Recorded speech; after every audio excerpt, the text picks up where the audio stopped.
Hello everyone, let's continue with our ancient Indian history class. Right, in today's class we are going to focus on Guptas and their political structure. Right, first of all we are going to focus on nature of Gupta administration. Right, so குப்தர்களுடைய காலகட்டத்தில் அவங்களுடைய administration எப்படி இருந்தது அப்படின்னு சொல்லி நம்ம பார்க்கலாம்.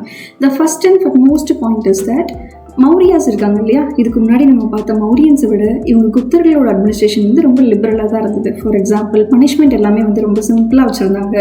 ரொம்ப ஹார்ஷான treatment எதுவுமே வந்து அவ்வளோவா கிடையாது. Right, the first point is that they are more liberal then Mauryas. Right, second point என்ன அப்படின்னா, இப்போ எந்தெந்த ரீஜியன்ஸ் எல்லாமே வந்து இவங்களுடைய சுசர்னிட்டியை வந்து இவங்களுடைய சுப்ரீமசியை வந்து அக்செப்ட் பண்ணியிருக்காங்களோ அந்த கிங்டம்ஸ் கீழே அந்த ரீஜியன்ஸ் கீழே வந்து இவங்க இன்டர்ஃபியரை பண்ண மாட்டாங்க. Right, so they don't disturb those regions which accepted their suzerainty. Right, so இப்போ வந்து குப்தர்கள் தான் வந்து எங்களுக்கு மேலே இருக்காங்க, அவங்களுக்கு கீழே தான் நாங்கள் வந்து ஆட்சி புரிகிறோம் அப்படின்னு எந்தெந்த சீஃப்ஸ்லாம் சொல்லிட்டாங்களோ அவங்களுடைய லேண்ட் எல்லாமே வந்து இட் இஸ் அன்டிஸ்டர்ப்டு. இந்த குப்தாஸ் வந்து அவங்க வந்து உள்ளே போகவே கிடையாது. Right, so second point is that they are not interfere in the administrations of those regions which accepted their suzerainty. Right, so இவங்களுடைய சுப்ரீமசியை அக்செப்ட் பண்ணிக்கிட்ட இந்த ரீஜியன்ஸ்குள்ளேயுமே வந்து இவங்க போய் இன்டர்ஃபியர் பண்ண மாட்டாங்க. Right, and the third point is that so வந்து ரொம்ப எஃபிஷியண்ட்டாக இருந்தது இவங்க அட்மினிஸ்ட்ரேஷன். எப்போவுமே வந்து ட்ராவலர்ஸ் வந்து சேஃபாக இருக்கிறதுக்காக அவங்க ரோட்ஸ் எல்லாமே வந்து எப்போவுமே வந்து இட் இஸ் அண்டர் கண்ட்ரோல். அதே மாதிரி வந்து எந்த ஒரு திருடர்களோட பயமே வந்து இருந்தது கிடையாது. Right, there was no theft during this Gupta administration, no fear of theft. Right, because administration வந்து ரொம்ப எஃபிஷியண்ட்டாக இருந்தது. And fourth point is that எந்த ஒரு ஸ்பை சிஸ்டமுமே வந்து இவங்க யூஸ் பண்ண கிடையாது. ரைட், ஸோ வந்து மேஜராக நமக்கு வந்து ஒரு தனியாக வந்து ஸ்பைன்னு சொல்லிட்டு எந்த ஒரு சிஸ்டமுமே இருந்தது கிடையாது. And fifth one is that fine வந்து இம்போஸ் பண்ணுறது வந்து it is a common punishment. இப்போ யாராவது ஏதாவது பண்ணிட்டாங்க, தப்பு பண்ணியிருக்காங்க அப்படின்னா அவங்களுக்கு வந்து ஃபைன் போடுறது வந்து it is the common punishment in the Gupta administration. And also பனிஷ்மெண்ட்டும் அவ்வளோ சிவியராக இருந்தது கிடையாது. எந்த ஒரு இண்டிவிஜுவல் லைஃப்லையும் போய் ஸ்டேட் வந்து இன்டர்ஃபியர் பண்ணது கிடையாது. It was quite liberal. Right, and next thing is that பீப்புளுடைய மூமெண்ட்ஸ்க்கும் எந்த ஒரு ரெஸ்ட்ரிக்ஷனுமே இருந்தது கிடையாது. ஸோ வந்து இருக்கிற டைம் பீரியட்லேயே வந்து ரொம்ப ஃப்ரீடமாக இருந்தது. அவங்களுடைய பர்சனல் ஃப்ரீடமை என்ஜாய் பண்ணது எப்போ அப்படின்னா during this Gupta administration. And next thing is that the final concluding point we can tell us Gupta administration வந்து it is quite mild and it is benevolent. Right, it doesn't affect anyone. அந்த மாதிரி தான் வந்து குப்தர்களுடைய காலம் வந்து இருந்தது. Right, now we are going to focus on political structure of the Gupta administration, Gupta dynasty. Right, so இவங்களுடைய political structure எப்படி இருந்தது அப்படின்னா, இன்னைக்கு இருக்கக்கூடிய feudalism இருக்கு இல்லையா, இந்த land system, இதுக்கான ரீசன் வந்து இதுக்கான விதை வந்து எங்கிருந்து போடப்பட்டது அப்படின்னா it is from this Gupta dynasty.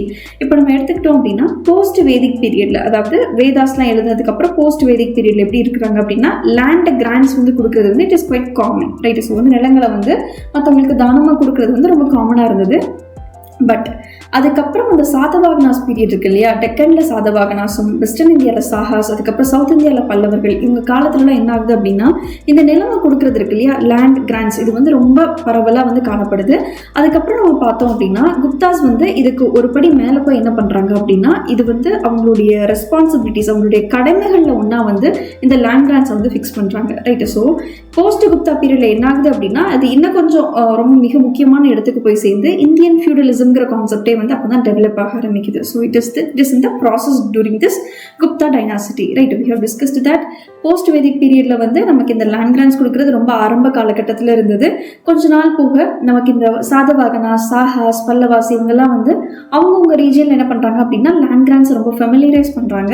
அதுக்கப்புறம் குப்தர்கள் அடுத்தபடி போய் என்ன பண்ணுறாங்க அப்படின்னா லைக் லேண்ட் கிராண்ட்ஸ் கொடுக்குறதேங்கிறது வந்து ரொம்ப முக்கியமான பங்காக அவங்க வந்து பார்க்க ஆரம்பிக்கிறாங்க. Right, and next thing is that இந்த மாதிரி லேண்ட் கிராண்ட் கொடுக்கறது வந்து போஸ்ட் குப்தா பீரியட்ல என்ன ஆகுது அப்படின்னா லைக் இது வந்து ஒரு மிக முக்கியமான இடத்துல போய் சென்றடையுது. Right, and next thing is that இவங்க கொடுக்கக்கூடிய லேண்ட் கிராண்ட்ஸ் வந்து மொத்தம் 3 விதமாக இருக்கு. ஒன்று வந்து religious grants, it is called as Brahmadeya, and institutional grants, it is called as Devadana, next secular grants, இது வந்து க்ரௌன் ஆஃபீஸஸ்க்கு கொடுக்குறது. Right, first let's see the religious grant. இது என்ன பண்ணுறாங்க அப்படின்னா பிராமின்ஸ்க்கு, அதாவது ஒரு பிராமணாஸ்க்கு வந்து ஒரு குரூப் ஆஃப் பிராமணாஸ்க்கோ இல்லை ஒரு இண்டிவிஜுவலுக்கோ வந்து கொடுக்குறதா வந்து it is called as religious grants. Right, so it is Brahmadeya grant. Next is institutional grant. இது என்ன அப்படின்னா கோவில்களுக்கும் அதுக்கப்புறம் வந்து மொனாஸ்ட்ரீஸ் இருக்கும் இல்லையா, புத்திஸ்ட் மொனாஸ்ட்ரீஸ், அவங்க உங்களுக்கு கொடுக்குறது வந்து it is called as Devagrahara or Devadana. Right, secular கிராண்ட்ஸுங்கிறது வந்து கில்ட்ஸ்லாம் இருப்பாங்க இல்லையா, military கமாண்டர்ஸு,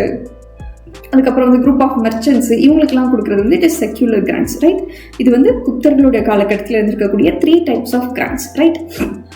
next thing is that samanta system. யார் இந்த சமந்தாஸ் அப்படின்னு பார்த்தோம் அப்படின்னா, குப்தர்களுக்கு கீழே இப்போ வந்து ஒரு கிங் இருக்காங்க, குப்தா கிங். இவங்களுக்கு கீழே ஒரு லேண்ட்லார்டோ ஒரு சீஃப் டைனோ வந்து இருப்பாங்க. இந்த லேண்ட் வந்து யார் கொடுத்துருப்பாங்க அப்படின்னா, கிங் வந்து ஒரு பர்சனுக்கு வந்து கொடுத்துருப்பாங்க. So he is the person who can manage the land, right. So அவங்க அதுதான் வந்து சமந்தாஸாக இருக்கிறாங்க. And he is responsible and he is accountable to the king, right. So சமந்தாஸ்ங்கிறது யார் அப்படின்னா, it is a landed chief, right. அந்த land யார் கொடுத்துருப்பாங்க அப்படின்னா, கிங் கொடுத்துருப்பாங்க. அண்ட் இப்போ வந்து கிங் வந்து ஏதாவது கேட்குறாங்க, ஒரு மிலிட்ரி பர்ஃபார்மன்ஸ் வந்து வேணும், இப்போ வந்து சோல்ஜர்ஸ் வேணும் அப்படின்னா இவங்க கிங் கூப்பிடும்போது இந்த சமந்தாஸ் வந்து they will be supplying the soldiers, right. இதுதான் வந்து சமந்தாஸோடைய மேஜர் ரோலாக வந்து இருந்தது. ஹூ இஸ் சமந்தாஸ் அப்படின்னா, they are nothing but they are the tributary king or landed chief, right. So அவங்களுக்கு வந்து கிங் என்ன பண்ணுவாங்க அப்படின்னா, ஒரு பீஸ் ஆஃப் லேண்ட் கொடுத்துருப்பாங்க. அவங்க வந்து கிங்கு கீழே அவங்க இருக்கணும். அதே மாதிரி இப்போ கிங் வந்து ஏதாவது ஒரு சோல்ஜர்ஸ் கேட்குறாங்க, மிலிட்ரி டியூட்டிஸ்க்காக கேட்குறாங்க அப்படின்னா, இப்போல்லாம் கிங் கூப்பிட்றாலோ அப்போல்லாம் வந்து இங்கே வந்து போகணும், ரைட்.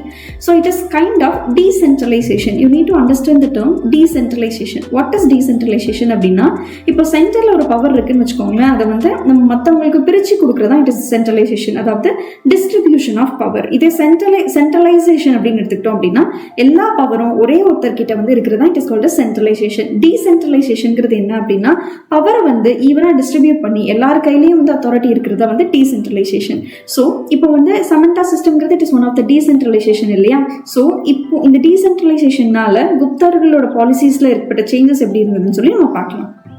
இதனால நமக்கு என்ன ஆகுது அப்படின்னா, கவர்னன்ஸ்ல சில ரெஸ்பான்சிபிலிட்டிஸ் லேயர்ஸாக வந்து ஃபார்ம் ஆக ஆரம்பிக்குது. அதாவது எல்லாமே கிங் பார்க்காம ஒரு சில விஷயங்கள் வந்து இந்த லேண்டட் சீஃப்ஸ், அதாவது சமந்தாஸ் வந்து பார்க்க ஆரம்பிக்கிறாங்க. So it is a layer of responsibility has been created in the governance, right. So இப்படி வரதுனால செல்ஃப் கவர்னிங் கம்யூனிட்டிஸ் வந்து உருவாக ஆரம்பிக்குது. இதுவே வந்து கொஞ்ச நாள் போக போக என்ன ஆகுது அப்படின்னா, சமந்தாஸ் வந்து அவங்களே அவங்களை என்னன்னு கூப்பிட்டுக்கிறாங்க அப்படின்னா, மகாமண்டலேஸ்வரா அப்படின்னு சொல்லிட்டு அவங்களுக்கு நேம் கொடுத்துக்கிறாங்க, right. So they called themselves as Mahamandaleshwara, right. So this is with respect to seats of Indian feudalism and this is about Samantha system, right. So இது வந்து decentralization வருது. decentralizationல நமக்கு என்ன ஆகுது அப்படின்னா, செல்ஃப் கவர்னிங் டெண்டன்சி வருது கம்யூனிட்டிஸ் கிடையில. அதுக்கப்புறம் சமந்தாஸ் வந்து ஓவர் தி டைம் பீரியட் அவங்களுக்கான பவர் அவங்களே கெயின் பண்ணிட்டு அவங்க மகாமண்டலேஸ்வராங்கிற நேம்ல அவங்களை கூப்பிட்டுக்கிறாங்க, right. And these are the things with respect to political structure, right. We shall discuss about the social structure in our next video, right. Thank you.